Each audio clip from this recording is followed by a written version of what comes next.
Hello everyone, welcome back to another video where today I want to talk about a new Russell T Davies interview where he acknowledged that he doesn't know whether there'll be a third series of Doctor Who yet. This is an interesting remark for him to make at this time, and it's got me slightly concerned, but let's just look at what he said and I'm going to give you my thoughts on it. Subscribe if you're new, by the way, that'd be greatly appreciated. So where I found this out from was Doctor Who Production News on Twitter. They said Doctor Who showrunner Russell T Davies acknowledged that he doesn't know if there will be a third series, and then they wrote an article on it. Now, what they're linking to is actually a BBC radio excerpt from BBC Today where they interviewed Russell for about 5 minutes on Doctor Who, the future of television, and a few interesting things here were said, but what I'm specifically focusing on is this one clip where the interviewer asks about, how long Russell's going to stay and the future of the show. So I'm going to play this and then I'm going to give you my thoughts on it. How long do you think you'll stay with it, Doctor Who? Oh, I don't know, I'm loving it. It's like we don't know if there's a third series yet,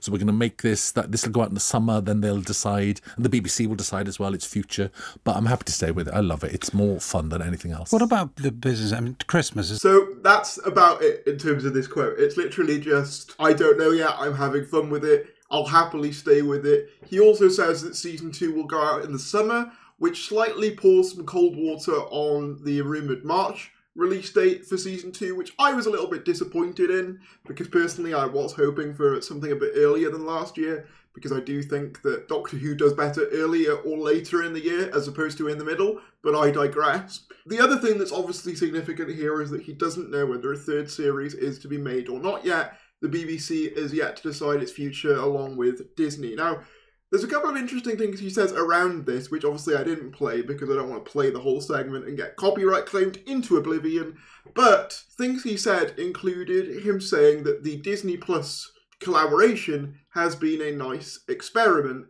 and they've really enjoyed using that money and showing off British talent, because the crew is all British, essentially. One of the interviewers also asked how long Doctor Who can last, to which he said that Doctor Who will always last, it will always take different forms. He said there's a version of it that probably exists where it could be an 8 o'clock drama on BBC 3. This is kind of in line with things he said previously, basically saying that, if the money went away, they'd probably still make Doctor Who in a heartbeat. It would just be on lesser money. But with all of these remarks, saying that the Disney Plus deal has been a nice experiment, and saying that Doctor Who can exist in multiple forms, including, a smaller drama on BBC 3, to me this is sort of laying the groundwork for the idea of Disney likely pulling out for season 3. I could be wrong on this.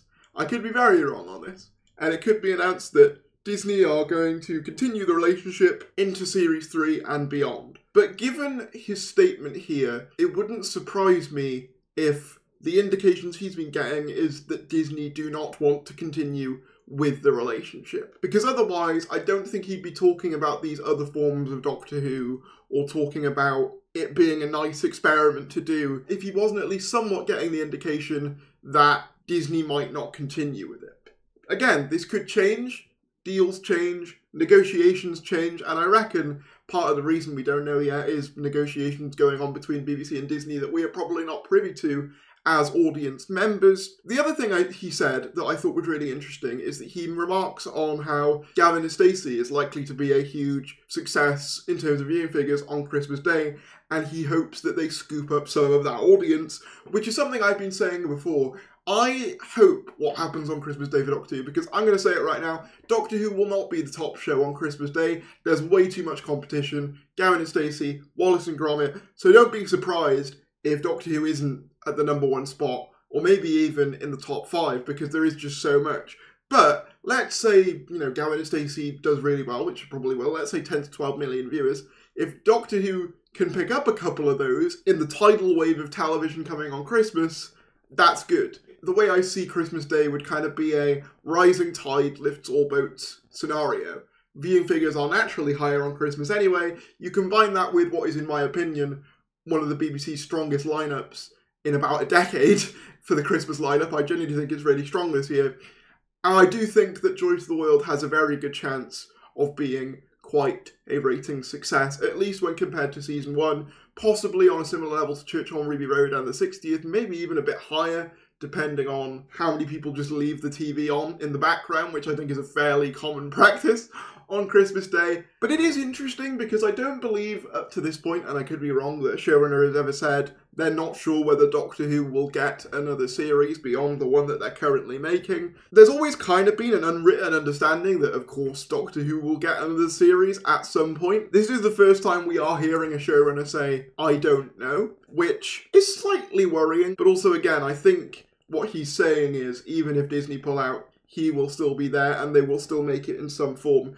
He doesn't sound like he has any intent on leaving anytime soon, so I imagine even if Disney pull out, it will still likely be a Russell T Davies, Bad Wolf Studios joint for the foreseeable future, just without Disney money, which, to be honest, probably wouldn't even be that bad. Obviously, I've enjoyed having the budget increase for these episodes, don't get me wrong, but the 60th was done largely without Disney involvement, to my understanding, and that looked perfectly fine. I'd even say it looked really good. So if that's the level we're kind of at for, season 3, if Disney do pull out, I'm okay with that. The question then obviously becomes, what happens to people who want to see it internationally? Where will it go? Will another streamer pick it up?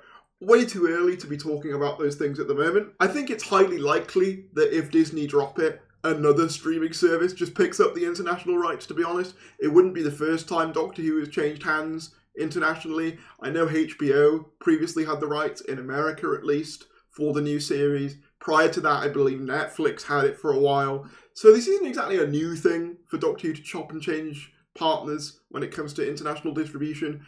But I think the difference with the Disney deal and why the Disney deal and season 3 gets more coverage than those is because of the closeness of the relationship in terms of, it seems more collaborative, especially when it comes to promotion and marketing and all these kind of things. I mean, Doctor Who has its own Disney Instagram account, which is not something you could say for either HBO or Netflix, to my knowledge, when they were in control. BBC America did have its own account, but again, that's a BBC entity, so that kind of makes sense. But let me know what you guys think about this interview. Whatever your thoughts are, drop them down in the comments below. Let's talk about it. I'll leave the interview in the description as well if you want to check it out. It starts at around the 2 hours 55 minute mark, so if you want to listen to the whole thing, feel absolutely free to. Subscribe if you're new, like if you enjoyed, and I will see you later.